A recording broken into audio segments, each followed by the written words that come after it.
오늘은 두보의 추흥, 가을날의 흥, 네 번째 작품에 대해서 살펴보도록 하겠습니다. 원래 이 추흥이라고 하는 작품이 좀 여러 개가 있는데 그 중에서도 첫 번째하고 네 번째가 가장 많이 나타나곤 합니다. 그 중에 네 번째이긴 하고요. 자, 이 작품은 안록산의 난을 피해 유랑하는 나그네 신세가 된 작가가 고향에 대한 그리움과 어지러운 시국에 대한 근심을 표현한 칠원율시의 한 시입니다. 한이 많은 자신의 삶에 대한 탄식이 가을강의 쓸쓸한 분위기와 함께 절절한 아픔을 느끼게 합니다. 여기서 제목 추흥할 때 흥은 흥겹다, 기쁘다, 즐겁다가 아니라 어떤 사물, 대상 또는 현상을 접하고 거기서 어떤 생각이 일어난다 내지는 감정이 일어나는 상태를 아우르는 말이다 라고 보시면 돼요. 그러니까 이거는 가을날에 뭐 이렇게 이해하면 될 것 같습니다. 작가는 가을의 애수어린 감정을 추흥이라는 제목을 통해 표현하였다라고 보시면 되겠습니다. 자, 그럼 작품을 한번 읽어보도록 할게요. 자, 7원 율시니까 율심은요 8줄이에요. 그래서 이렇게 좀 깁니다. 근데 와, 이거는 원래는 한자겠죠? 두 번은 중국 사람이니까 그걸 우리말로 푼 거야. 언해시라고 합니다. 근데 그냥 이거는 흰 건 글씨요, 검은 건 칠판이로구나. 뭐 이렇게 봐도 되겠네. 자, 읽어볼까요? 늙어날 들오니 장안이 바둑장기 같하니 백년의 세간일에 스름을 이기디 못하노라. 왕후의 집에 난 다새 님자이요. 선배와 호방과의 의관이 넷 시절과 다라도다. 바로 북녘관산엔 쟁과 붓소리 진동하였고 선역으로 정벌하는 차만한 우세라고 읽어야겠다. 이가 있으니까 우세더디도다. 어룡이 괴이하고 가말가람이 선을 하니 고국의 평시에 사던 딸 사랑하는 베이쇼리.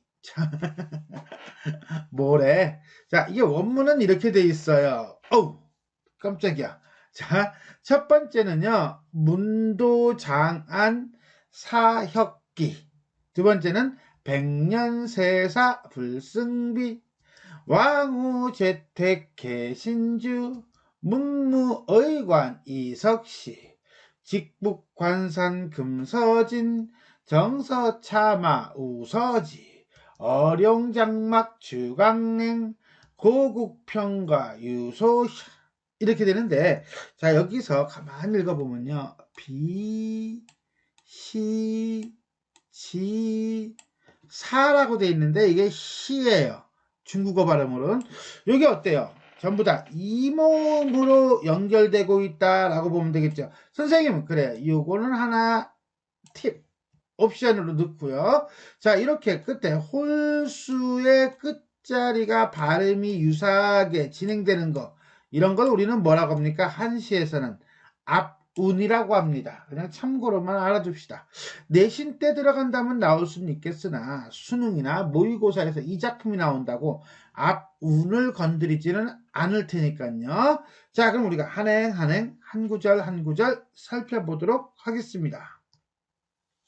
니라거나 이라고 했는데 여기는 앞에 주어가 생략돼 있다 라고 보는 게 맞을 것 같아요. 사람들이 니라거나 니라다 니르다요. 니르다 이르다 말하다. 그래서 말하는 것을 들으니 장안이, 이때 장안은 중국이죠. 중국의 북경을 얘기합니다. 북경이 바둑 장기 같더라. 바둑하고 장기가 뭔데? 그죠? 바둑은 흰색과 검은색이 치고받고 싸우는 거죠. 장기는 초나라와 한나라가 치고받고 싸우는 거예요. 즉 전쟁을 놀이화한 거다라고 본다면 장안이 지금 뭐야? 전쟁으로 어수선하구나. 이렇게 보시면 돼요. 100년의 한평생의 세간의, 요거는요 관형격 조사예요. 세간의 일에 연음이죠. 자, 세상의 일에 스름이라고 하는 것은 슬프다예요.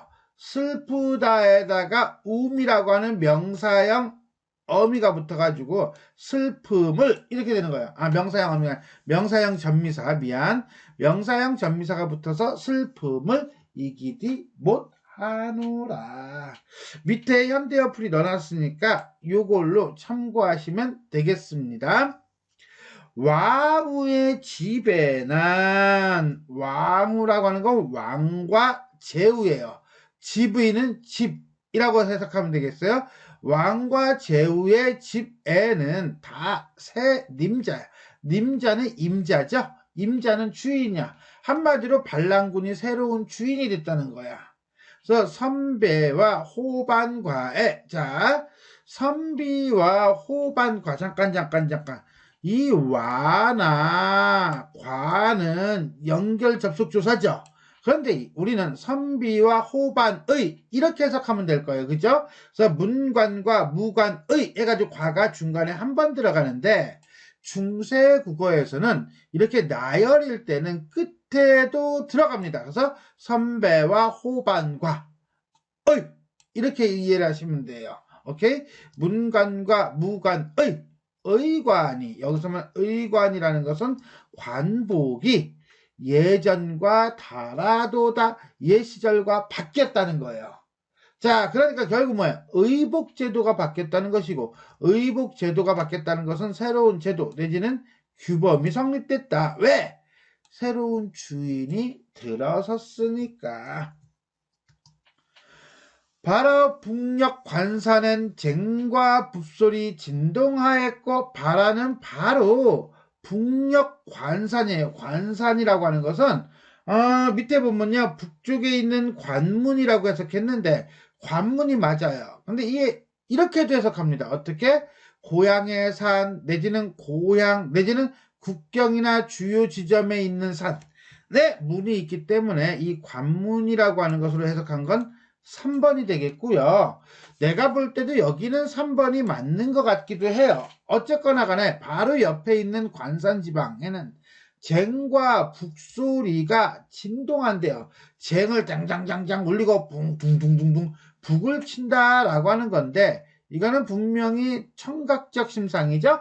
그 청각적 심상을 통해서 전쟁이 계속되고 있음을 보여줍니다. 이런 점에서 볼 때 이 구절은 북소리라고 하는 구체적인 소재를 통해 전쟁이 그치지 않는 상황을 표현하고 있다라고 보시면 되겠네요. 력으로 쪽으로 정벌하는 차마는 차는 이게 수레예요.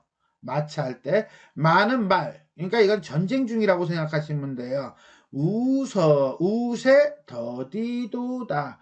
우세라고 하는 것은요, 전쟁 중에 급한 소식을 알리기 위한 어떤 편지 아니면 소식, 문서 이렇게 이해하면 돼요. 그런데 전쟁 중에 급한 상황이 뭐겠어? 그렇죠. 이겼다는 소식. 이 더디구나 라는 것은 결국은 전쟁이 끝날 기미가 보이지 않구나. 그래서 어룡이 괴외하고 가잘가람이 선을 하니 자 어룡이라고 하는 건 물고기 어째다 용용자죠. 그러니까 물속에 사는 동물들을 전부 다 그냥 어룡이라고 보시면 돼요. 꼭 용이 아니어도 상관없어요. 그런데 이것을 우리는 어룡천이라고 하는 지명으로 보기도 합니다. 자, 어룡천이라는 지명으로 본다면 요거는 그러면 화자가 여기 있다라고 봐야겠죠? 괴외하다라고 하는 것은 고의하다, 고요하고 가잘이 뭡니까? 가잘은 요건 가을이죠? 요거는 가을이고요. 써놓을까요? 자, 그러면 요거 시옷은 그렇죠. 요거는 의라고 하는 의미를 갖고 있다라고 보시면 되겠고요. 가람이라고 하는 것은 강물이죠. 강물이 이렇게 해석을 하면 되겠어요. 자, 그래서 가을 강물이 자 계절적 배경이고요. 선을 하니 가을 됐으니까 강물이 당연히 선을 하겠지. 자, 고국의 고향에 평시에 사던 평화롭게 살던 땅이죠. 땅을 생각하다. 바가 이쇼리 있으리 바 플러스 이고요. 이는요 주격조사라고 이해하시면 되겠습니다. 자, 이런 점에서 볼 때 고국의 평시사단 딸 사랑하는 배 이쇼리는 결국 고향에 대한 그리움, 수국초심을 보여주고 있다. 그러면 전반부에서는 나라에 대한 걱정을 보여주고 있는 일종의 우국, 그 다음에 뒤에 가서는 고향에 대한 그리움인 수국초심, 향수. 그래서 주제를 우국과 향수 이렇게 보면 되지 않을까? 한번 정리해 보겠습니다. 한시고요. 칠원율시고요. 사단 구성이다. 수함 경미에서 두 행씩 연결시키죠. 자, 전란의 비해 우국과 향수라고 하는 전반부에서는 우국을, 후반부에서는 향수를 보여주고 있다. 청각적 이미지를 활용하여 전란 상황을 부각하는 것은 아마 쟁과 북이 되겠네요. 그죠? 쟁과 북소리 진동하였고 라고 해서 전쟁의 상황을 꽹과리 소리와 북소리라는 청각적 심상을 통해 형상화한 후 끝날 기미가 보이지 않는 전쟁 상황에 대해서 어디 나와 그거는 그렇죠. 차만한 웃어 더디도다에서 상황에 대한 안타까움을 드러내고 있다 라고 보시면 되겠습니다. 다음, 자신이 있는 곳을 전경을 통해 고향에 대한 그리움을 보여주고 있다. 두 번째, 후반부가 되겠네요. 그죠? 일단 이 작품에서 후반부에 있는 고향에 대한 그리움을 보기 전에 먼저 소재와 배경, 이걸 통해서 정리를 하는 게 나을 것 같아요. 그래서 같이 갑시다. 자, 우국에 관련된 것 중에는요, 바둑과 장기가 있어요. 바둑은 흑과 백의 대립을, 장기는 초나라와 한나라의 전쟁을 놀이와 게임으로 한 것으로 전쟁을 연상하게 하는 소재이다. 더더군다나 쟁과 북소리가 진동하다라든가 우서가 더디다라고 하는 게 있어요. 자, 쟁과 북소리가 진동하다는 것은 근처에서 큰 전쟁이 벌어지고 있음을 의미하고 우서는 군사상 급히 전하던 경문, 소식이라는 점에서 우서가 더디다는 것은 승전 소식이 오지 않는 것에 대한 안타까움을 드러내는 거다 라고 보면 돼요. 이게 우국과 관련된 거라면 향수와 관련된 거 여기겠죠. 어룡이 괴하고 가잘가람이 선을 하오니 라고 해서 어룡이라고 하는 것은 아까도 잠깐 얘기했듯이 용을 가리키는 말이라기보다는 물속에 사는 모든 짐승들, 동물들을 의미해요.